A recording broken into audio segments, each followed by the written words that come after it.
शोभित जी। राधे राधे। महाराज जी सादर प्रणाम। महाराज जी, अध्यात्म की तरफ चलते चलते अचानक मन विचलित सा हो जाता है, उल्टे से ख्याल आते हैं, नकारात्मक ऊर्जाएं उत्पन्न सी होती हैं महाराज। हाँ, वो चूंकि संसार का मनोरंजन उसको प्रिय लगता है, मन को मनमानी आचरण करना उसको प्रिय लगता है। उसकी गलती नहीं है, हम जहां उसको लगाते हैं वहीं वो राजी होने लगता है।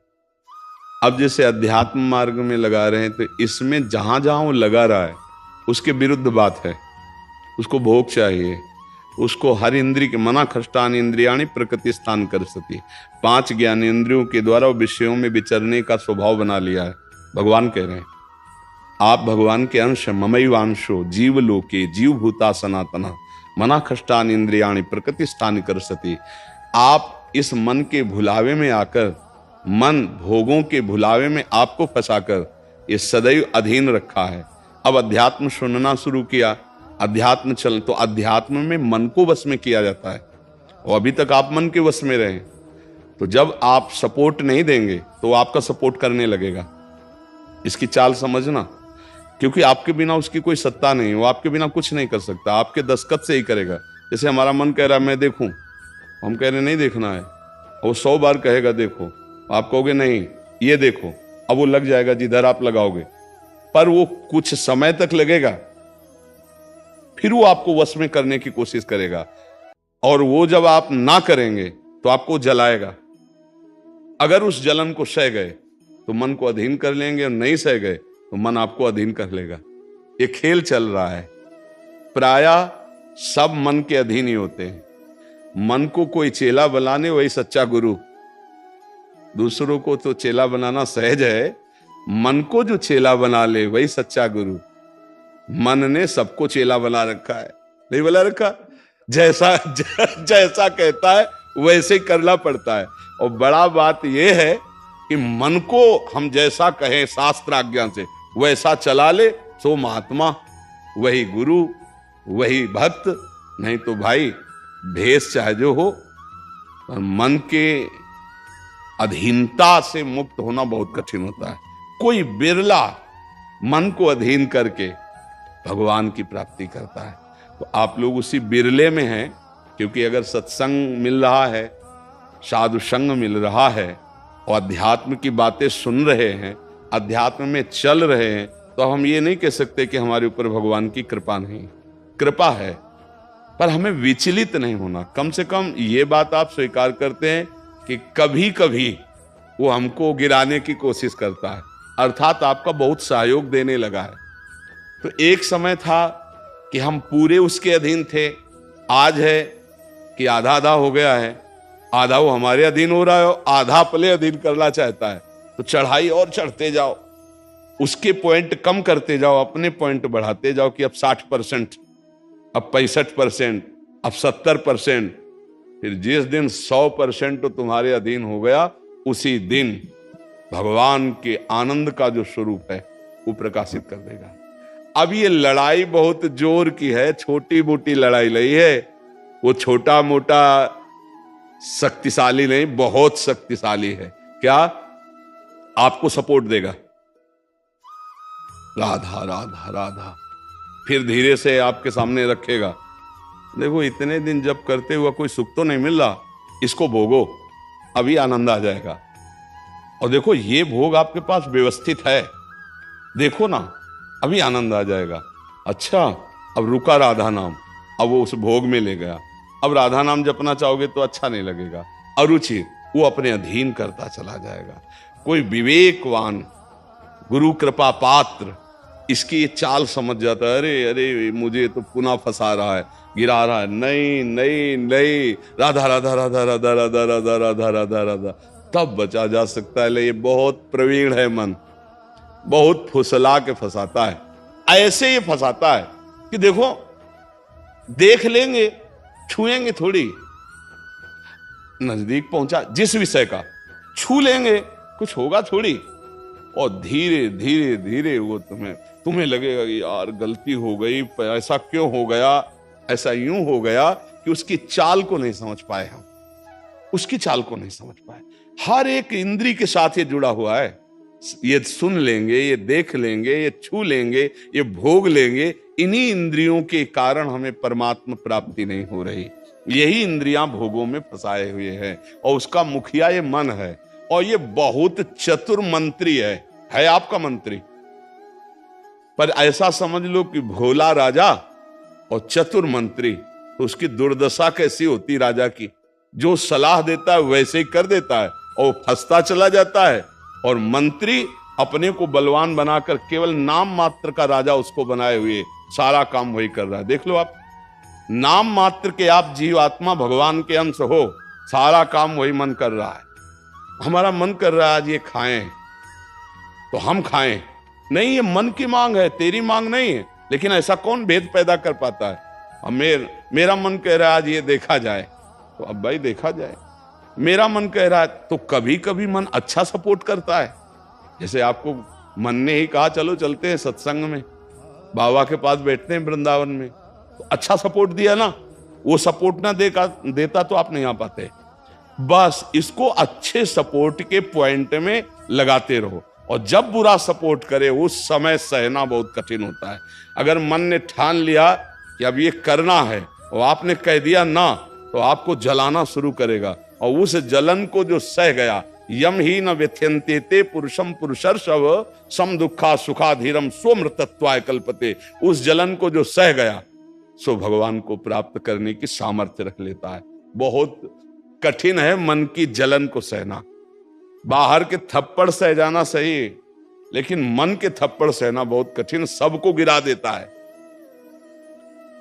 इसका बहुत विचित्र बल होता है और इससे बचने का केवल एक उपाय है, नाम जप न छूटे और ये स्वीकार मत करो कि मुझे चाहिए।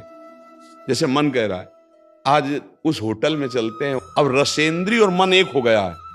अब आपको लगता है मेरी मांग है, तो बोले भाई आज मेरा मन कह रहा है यही, आज मेरा मन कह रहा है कि आज उस होटल का भोजन होना चाहिए। अरे तेरा मन कह रहा है, तू खुद कह रहा है, अब उसमें निर्णय करो सही है कि गलत। अगर गलत लग रहा है इसकी चाल तो आप मत जाओ। घर में रोटी दाल बनाओ, इसको अच्छा नहीं लगेगा, ये 100 बार कहेगा नहीं नहीं, तो आपको नहीं भाई आज तो यही खाना पड़ेगा। कल भले विचार करेंगे, कल विचार करेंगे आपकी बात पर आज नहीं, आज तो ऐसे बस में करना होता है। एक साधु के मन में आई कि खीर मिले, बहुत दिन से नहीं मिली।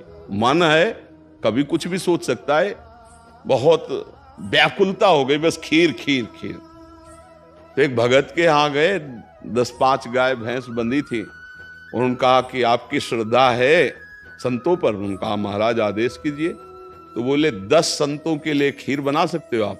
बोले 20, घर का दूध है, हम 20 संतों के लिए बना देंगे। बोले हम 11 बजे आएंगे दोपहर के, आप बना के तैयार रखिए। वो अकेले आए तो उनका और संत, बोले और संत यही है सर। अकेले कमरे में बैठे 20 संतों की खीर और कहा आप लोग बाहर हो जाइए, हम एकांत में पाना चाहते हैं। वो पाए तो भाई 20 संतों के लिए खीर बनी, मतलब 20 पेट भर जाए। तो अब पाए, फिर एकदम यहां तक हो गए तो उल्टी हो गई, फिर मिलाया उसी को। फिर मन कह रहा नहीं अब खीर नहीं चाहिए। बोले नहीं खाओ खाओ खीर। रोमांच हो गया, नहीं खाएंगे एकदम। तो बोले जिंदगी में खीर का नाम मत लेना, जिंदगी।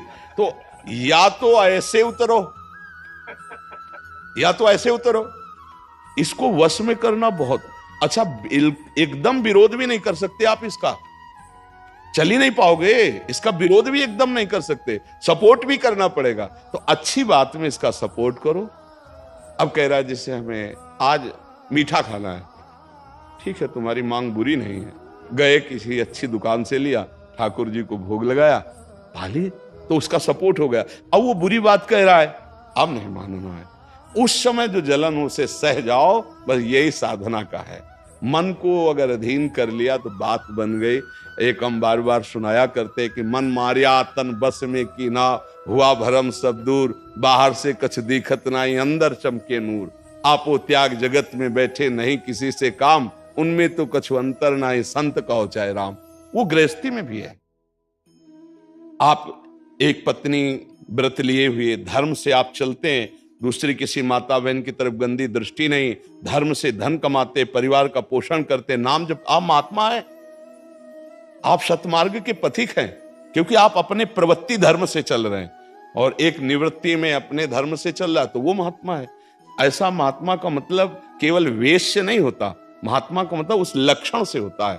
अगर आप भागवतिक लक्षण से हैं तो आप भक्त हैं, आप वैष्णव हैं, आप महात्मा हैं। तो मनुष्य जीवन का परम लक्ष्य है मन को अधीन करके परमात्मा प्राप्ति करना। अगर मन अधीन नहीं हुआ तो परमात्मा प्राप्ति में बड़ी बाधा खड़ी हो जाती है। नाम जप करते रहो, धीरे धीरे वो बल आता रहेगा नाम जप से कि आप मन को अधीन कर लोगे। नहीं तो पीछे वाले बैच में यही कह रहे थे कि जितनी जेल भरी है ये सब मन से ही भरी है। नहीं बोले ऐसा क्यों किया? बोले मन ने कह दिया, आप क्या करें, हम तो कहते थे नहीं करना पर इस मन ने फंसा दिया, तो बोले 20 साल की सजा, अब भोगो जेल। मन की एक हरकत ने पूरा जीवन बर्बाद कर दिया, मन की एक हरकत ने फांसी पे चढ़वा दिया। वही मन की तो हरकत है।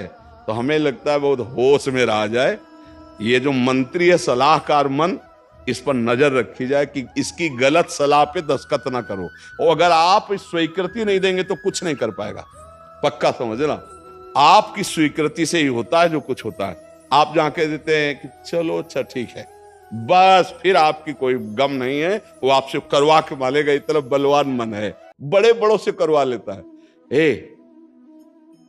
आप तो मान लो गृहस्थी में हो, जिसने आजीवन भगवान का मार्ग चयन किया है उसको भूल में डाल देता है, गलत मार्ग में ले जाता है। आप तो गृहस्थी में मान लो आपसे चूक होना स्वाभाविक है, क्योंकि प्रपंच माया प्रपंच में जिसने जीवन भर के लिए नियम लिया है उससे भी चूक करवा देता है। बड़ा विचित्र मन है।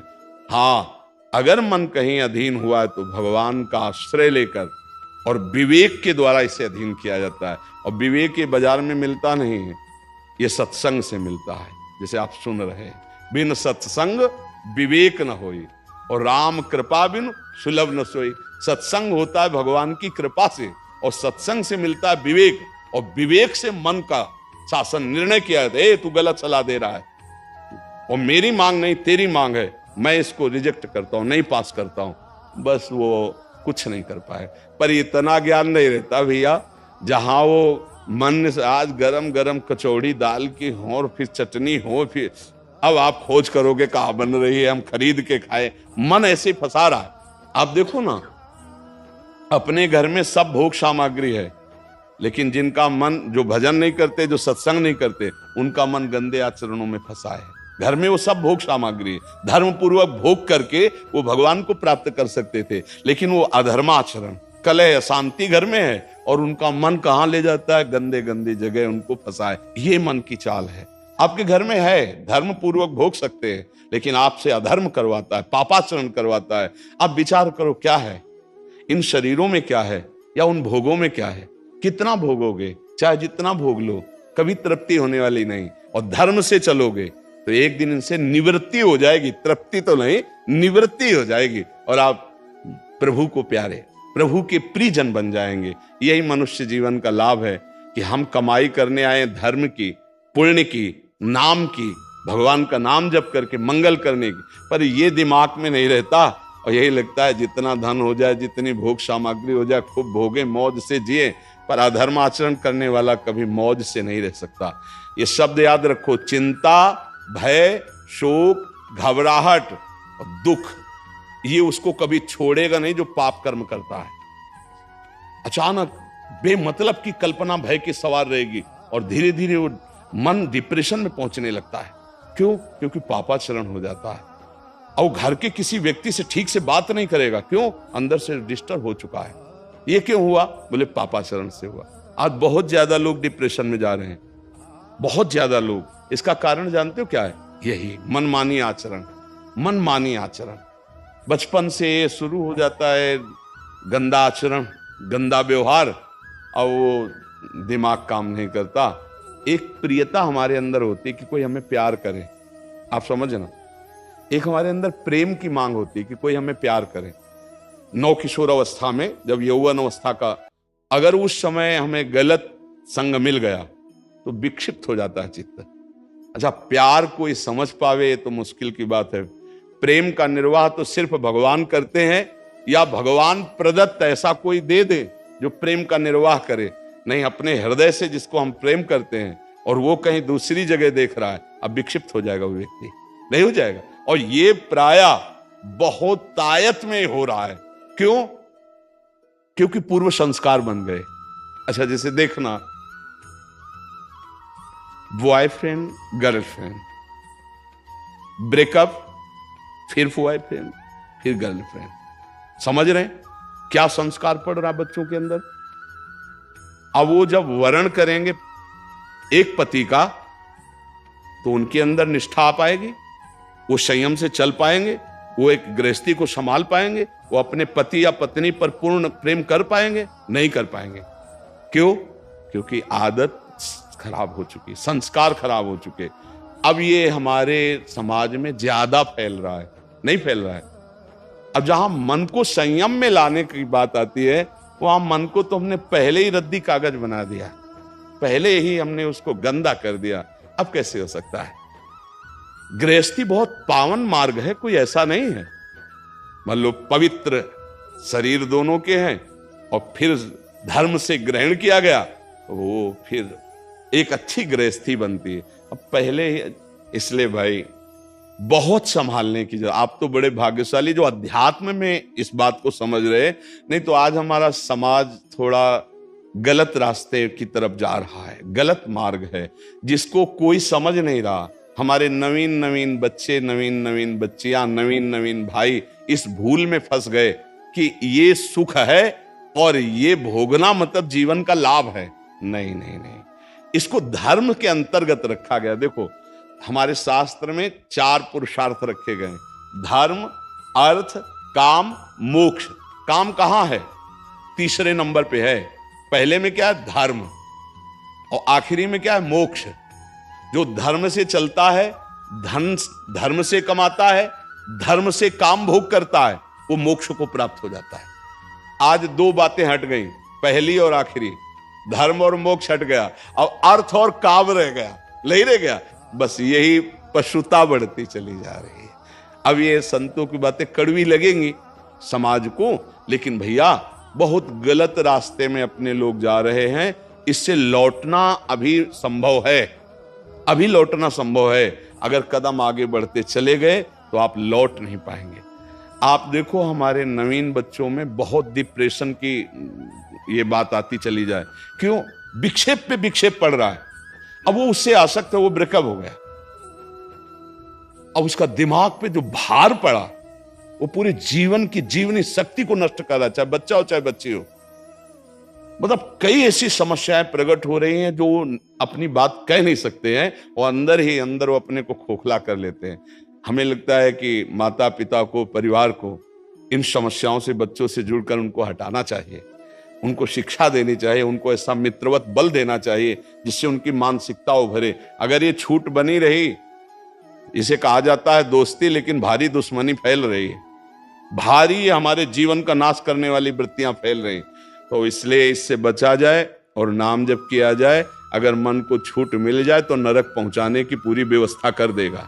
मन को छूट मिल जाए तो भारी से भारी अपराध करा देगा और जलाता रहेगा। इसलिए मन को छूट ना दी जाए, और मन को छूट ना दी जाए इसके लिए जो चाहिए विवेक, वो सत्संग सुना जाए, और जो बल चाहिए वो नाम जप किया जाए।